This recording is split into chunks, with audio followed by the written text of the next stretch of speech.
What I'm saying is, Sir, hey, sir, we're gonna wait. Sir. Wait, you know what I'd like you to do? I'd like you to actually wait, and then if you have a microphone, we can all hear you. That's why I'm asking you to wait. Okay? We have about. You know what I'm gonna do? Here's what I'm gonna do. I'm gonna end this. why are you supposed to concern about people that came in illegally getting amnesty? And when a black man can go on a run for 20 years, when they find him, he don't get no amnesty. So why are you more concerned about anybody came in? Preach.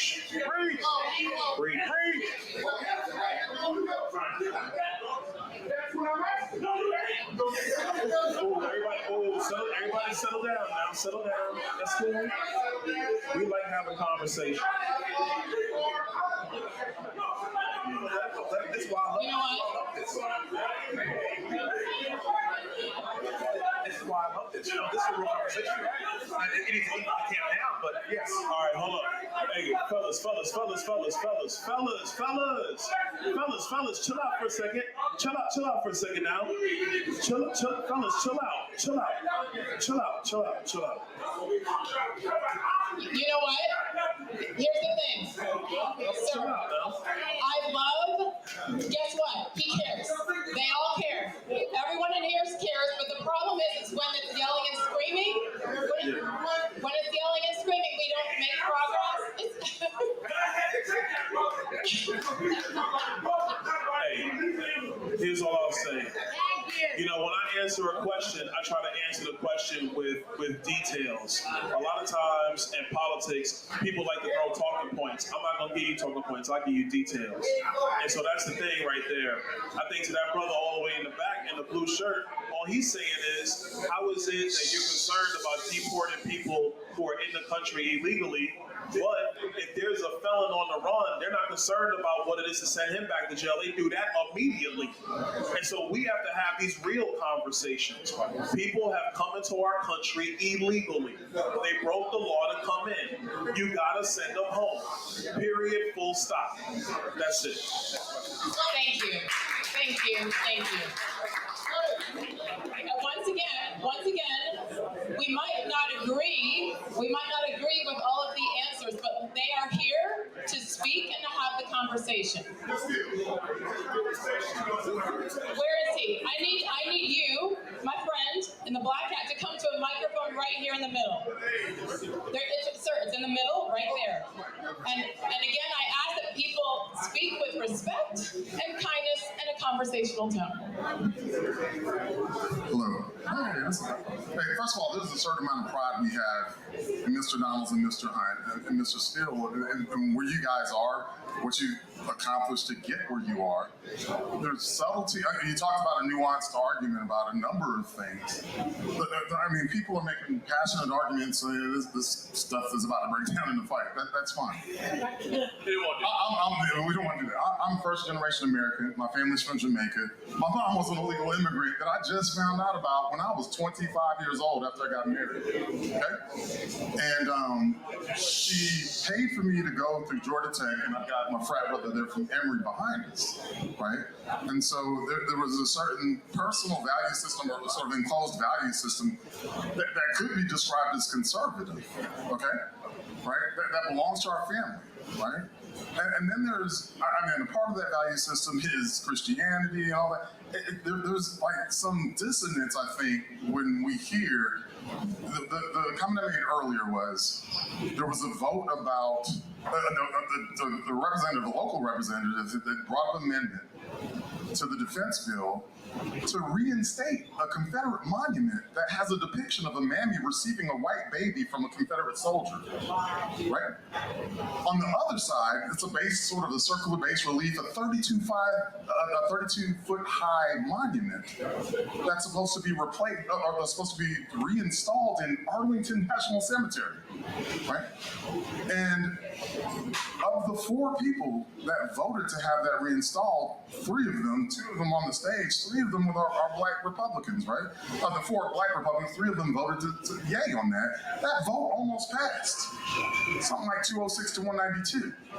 There's a certain dignity, like if you make the same analog to the Jewish community, there's no way he would say we're going to put up monuments to revere Nazism or the Desert Fox or Hitler or Rommel or anybody else from that era. I don't understand, from descendants of black slaves, why you think that isn't a principled position. So I think when we talk about to black men, it seems deceptive to come in here and talk about issues and then vote what seemingly isn't based on principle. Don't talk about history. History is recorded in Okay, books. let's go ahead and let him address it. Thank you. That's fine. I appreciate it.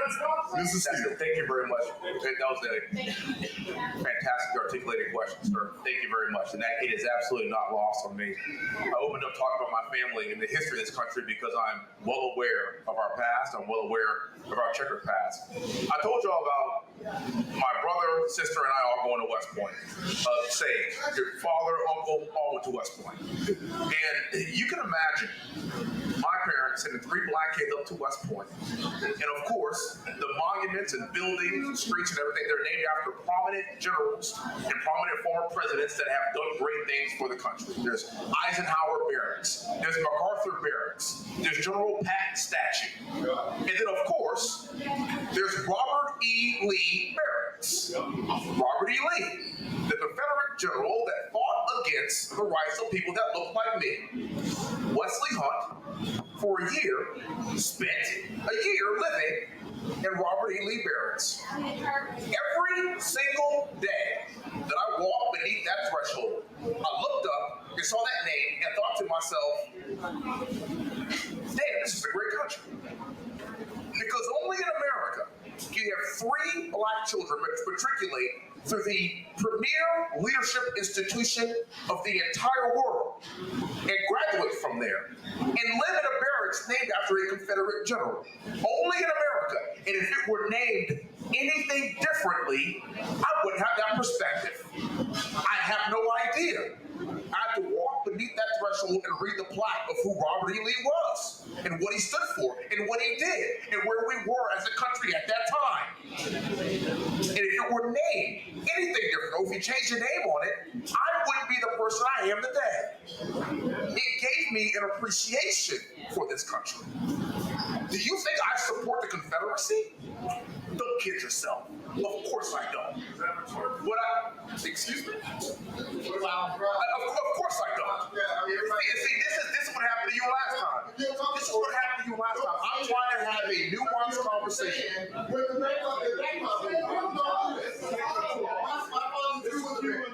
The point. Here in Atlanta, kids are going to transit every day at 5 o'clock to go to another place. You don't forget how we growing up. I never. Don't tell us that we didn't educate our kids on our future. We're talking about doctors. We're talking about things that still want to cost more. The point I'm making is that I actually do understand where I came from. I totally recognize the value of that. And what I want to say is, at no point in time will I ever be a victim. That's why I'm sitting here right now. And I don't care what the name of the statue was, and I don't care what the name of the building is. I don't care what the name of the building is because I am not.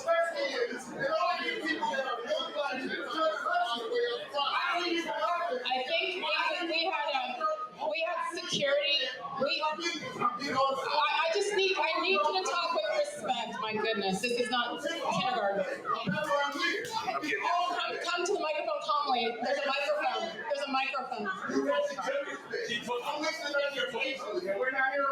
There's many people upstairs too. We're trying our best. She ran with the mic. She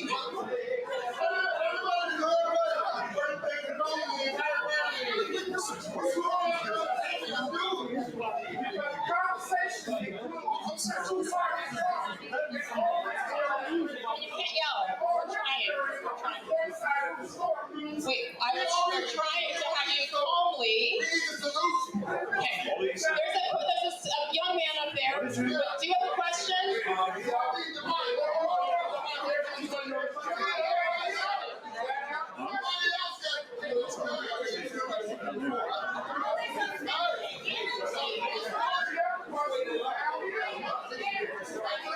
Okay, so here's the deal. Hold on, here's the deal now. The fundamental situation right now is, do you want to have a conversation or do you want to yell from the back? But the mic was here, but Wesley's talking and he starts yelling. If you want to have a conversation, you got to have a conversation. You can't shout over each other. That's not a conversation. There are several topics that we should cover. I think they gave a few minutes to that. I think we should continue. Let me ask this young man if he has a question. Calmly. There's 56 different topics. We're trying. Let me give this young man a chance. Did you have a question? Did you have a question? Listen, I'm just going to speak here for a little bit.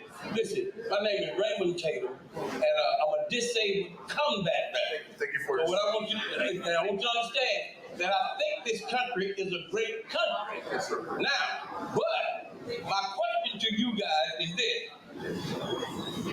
to Biden and Trump. Dr. King said at the tail end of his life, he said, we're going to Washington to get our check. You understand? So now, what is your position on reparations? Thank you. Great question. Thank you. And if we could all be quiet and let them answer. Thank you. Thank you. I'll be direct. First of all, I'll be direct with you. I'll be. What's up?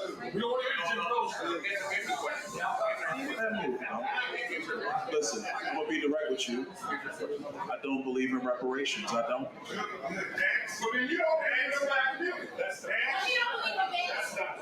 I will tell you, brother in the hat with the glasses on, that's not true. What I will tell you is that there's a question if you're going to get into the full economics of reparations right now. Question number one, of all black people in the country, how many of them are actually descendants of slaves? Because you've had a lot of immigration over the last 100 years in America. Of American slavery. There was slavery in the Caribbean. The one brother came up, he said that he's first generation of the brother in the Kango because his parents came from Jamaica. My grandmother is from Jamaica, so my grandmother's Jamaican. I know exactly what you're talking about. My mother was born in the United States. I'm born in the United States. So this is a fundamental question. You a black man, I'm a black man. Am I eligible for reparations right now? I would say the answer is no, I'm not.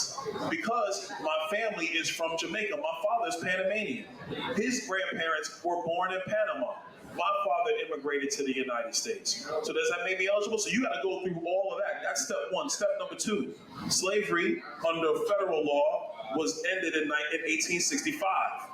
The Jim Crow era ended, obviously, with the 64 Civil Rights Act, the 65 Voting Rights, etc. The fundamental question is, you've now had 3 generations of black people come up in the United States. As a black kid today, does he get reparations? Third question. Hold on now. Third question. You got a lot of other people in the United States. Asians, are they responsible for the cost of the slave trade? No, because they're of Asian descent. People of Indian descent. People who are Hispanic in the United States, the largest growing population in the United States. And of course, the dominant population is still the white population. But even in that, it's not just Southern whites that were plantation owners from their grandfathers. So if you're going to talk about reparations today, what you're talking about is taking money from other Americans, which, quite rightly, the pain and the toil that did happen in America through slavery, through Jim Crow, but now you're asking Americans today and in the future to pay that bill. Is it that bill? Is it their bill, Americans today, to pay? I'll ask you a slightly different question. It's not reparations. It's about Joe Biden's student loan bailout. And I'm not going off, but it's a comparison point.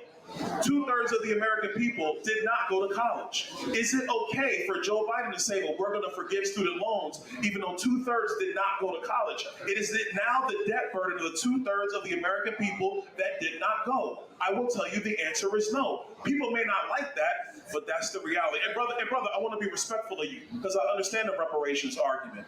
But we are now more than 150 years from the Emancipation Proclamation. We are easily 80 years from the end of the Jim Crow era. Who now? I just addressed it. I said no, and now I'm giving my answer. And here's the thing. So here's what I'm gonna say, because and I want to thank you for your service. Because what's coming up in the room is it's taking you too long to answer. Oh, I'm sorry. Do you want Vice President Harris to talk about Venn diagrams and then tell you, yeah, okay, yes? Is that what we're gonna do? Do you want Joe Biden to not even be able to answer your question because he won't get into the details of this? Because the reality is you have a lot of people who will throw out talking points because it sounds good, because they want your vote, but they're not gonna do what's necessary to make sure that you're successful in this country.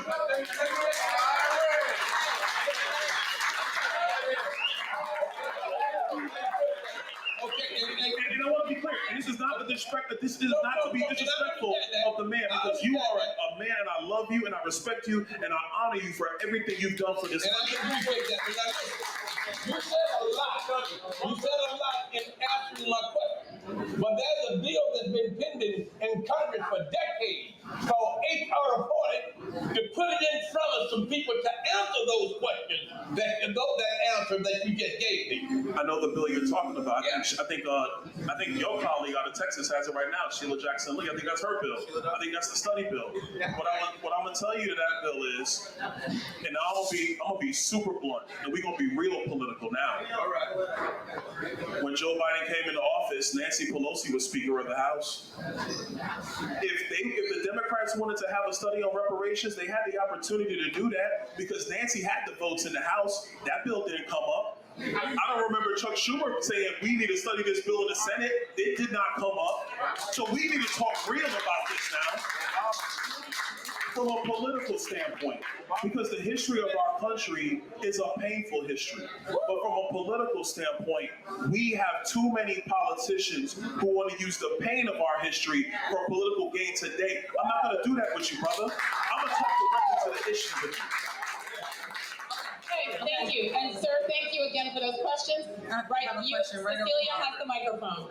Again, questions, not statements, please, respectful. No statement. I respect you, gentlemen. I am a Democrat. I want to ask both of you, why did both of you vote against the stimulus package, the infrastructure bill, and would you support any black fellas like you support President Trump? I'll tell you why. Go ahead. I'll tell you why. Hey, sir, I'll tell you why. Because right now this country is running a $35 trillion debt. 35 trillion. We have, with a T, sir, with a T. We are running an annual $2 trillion debt annually. And we're bringing in 11 million people here in the last couple of years. Hey, sir, we ain't got it.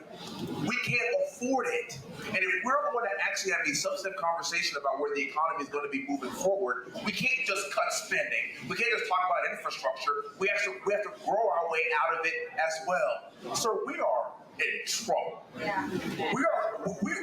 This is the worst debt to revenue ratio that we have had since World War II, sir. This is a problem. The greatest existential threat to this country, to my children, to our children's children, is this debt that we're going to pass on to them. And at some point, we can't afford it. In the next decade, you want to talk Social Security, Byron and I ain't gonna get it.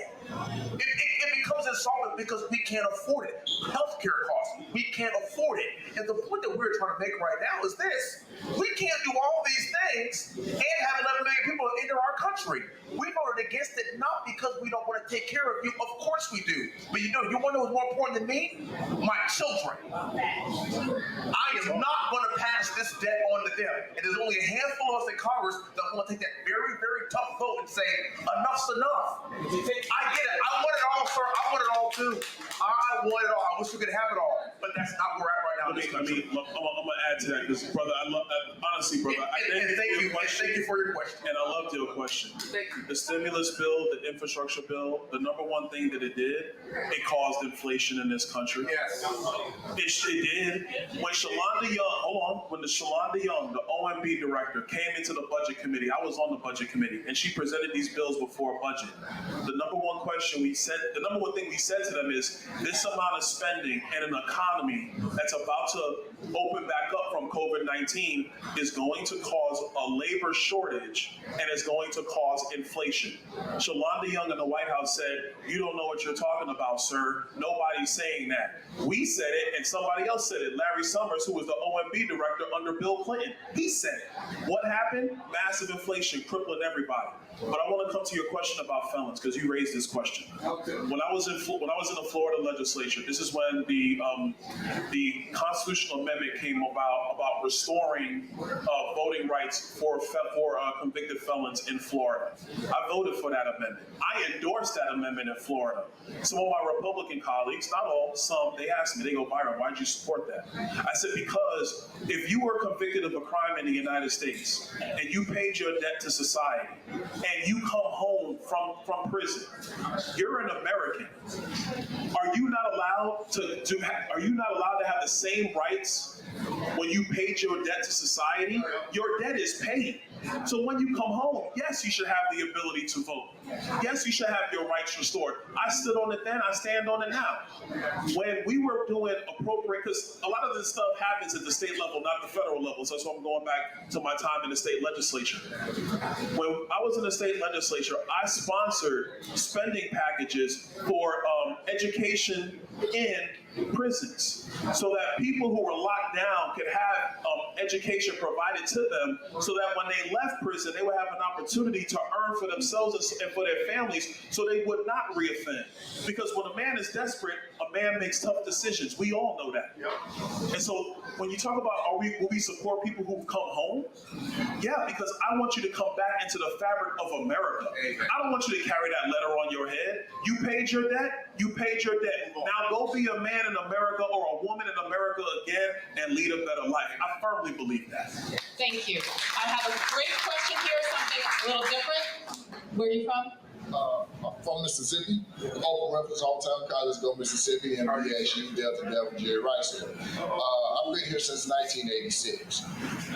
My question is multifaceted, but it's dealing with transportation. And I'm asking for what are solutions, the antidote, the immediate resolve, not the backstory.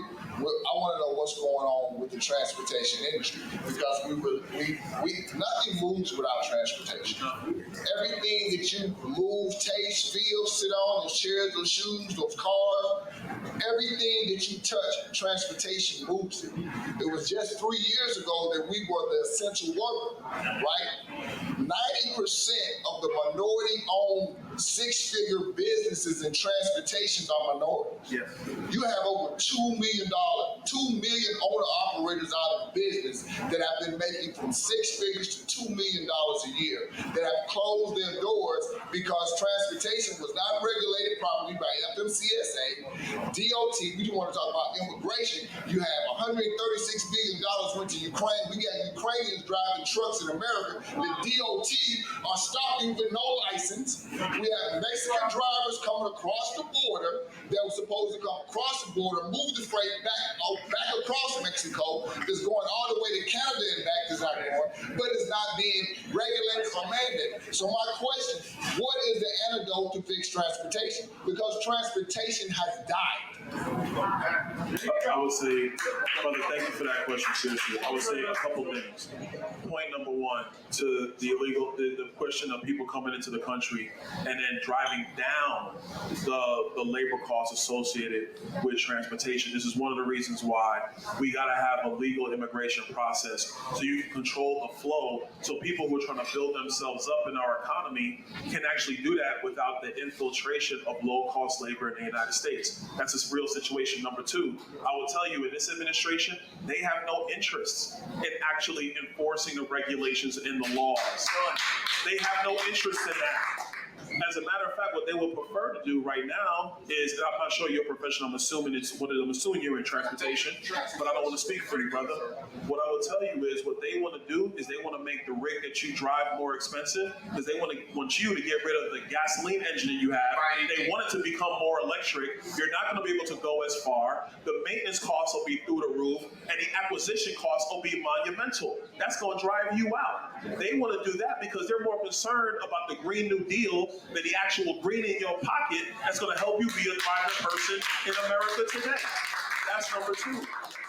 There is going to be a base load of regulation in transportation in a lot of areas. The number one thing is enforcement. If you have a situation where labor costs are being driven down, and you have, and I'm gonna talk real blunt now, you have corporate trucking that says, oh, that's cool, I could pay this person from Ukraine, or I could pay this person from another country a lot less than I could pay a black man in the United States to drive that truck. They're going to take full advantage of that. And so you got to have the rules that protect the American worker, protects the American citizen from that kind of stuff. And you cannot have the crazy environmental rules that make the cost of transporting goods significantly higher. Third thing I'm going to say is about energy.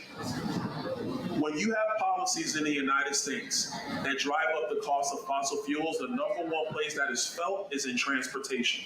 It makes everything far more expensive. So I'm gonna go back to big transportation, all right? If you're big transportation and they want you to get an electric fleet and they're driving up the cost of fuels to transport, what do you think is gonna happen to the cost of labor? And what do you think happens to an independent trucker who's trying to find ways to make ends meet, and he doesn't have the size of a fleet to spread the cost across his entire company?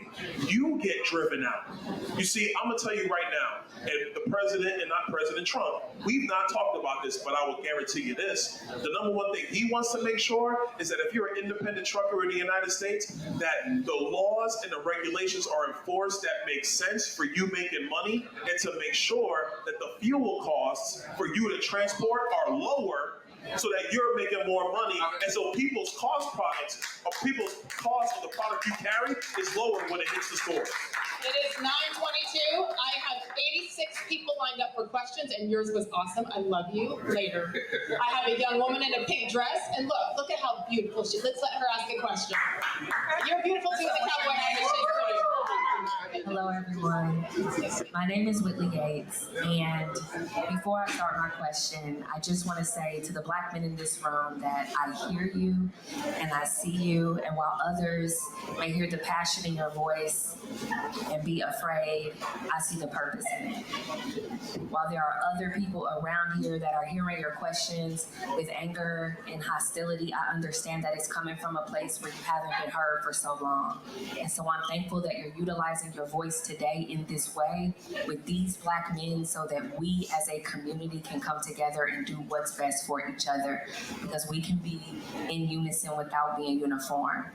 And so my question to you two Black men that have cultivated a space for Black voices to be heard, even if they are uncommon with yours, is what is your intentionality with tonight in Atlanta? What do you hope to gain from having these voices be heard, even if they are contrarian to yours? Thank you. The reason why I put this whole thing together was for us to have this conversation. That's all. Amen. I know we have some spirited people. There's some Democrats in here. There's some people that don't agree with us. Some people that do agree with us.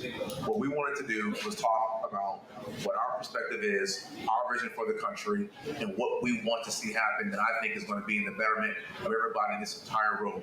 That's the only reason why. A lot of times we may disagree on how we're going to get there, which is that's just how life works. But what we don't want to do is, as 50% of the Black Republicans in the halls of Congress was to not be here. That's the worst thing we could ever do, was to not show up. Byron, as you can tell, is an articulate, strong dude. I'm an Apache pilot. You're not going to hurt my feelings. You're not. You're just not going to hurt our feelings. But what I do want you to understand is this. I heard you. I got you. I understand you. I got it. I heard you, sir, in the back. I got it. I understand that. That's literally why we are here. Yep. Culturally, my family is from New Orleans. This is how we roll.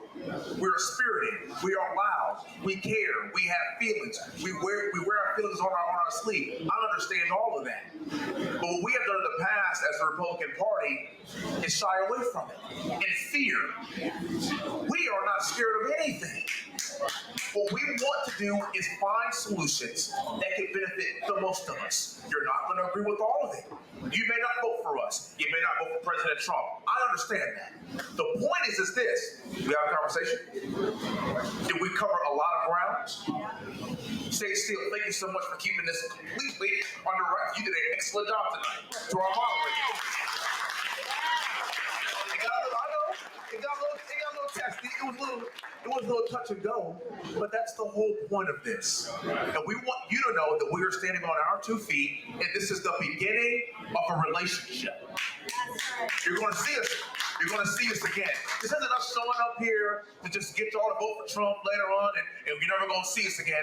We're going to continue to build a relationship. I know that people are not going to hear our voices and vote for President Trump right now. Maybe you won't. I hope you do, but maybe you won't. But if you don't, when you see us the next time, what you're going to find out is these brothers are serious. They do want to hear us. They are taking time out of our lives and our schedules. He has 3 children. I have 3 kids, 5, 3, and 1 at my house right now. And I'm here to share my time with you because I care about you and I want to be here and I want to hear you. Because if we don't get our community right, if we don't get our community right, if we don't get Americans right, if we don't get this country back on track, there ain't no America for my kids. That's why we're here, and that is the purpose of why we put this together. Look, the one thing, Wesley said it great. The one thing I'm gonna add is there's been a lot of arguing in the room, but that's a great thing. Politicians are afraid of this because they don't want to be in a room where you have a citizen yelling a question, we're yelling back, the consultants are worried about optics. I don't care about optics, man. I'm not worried. I don't care about that.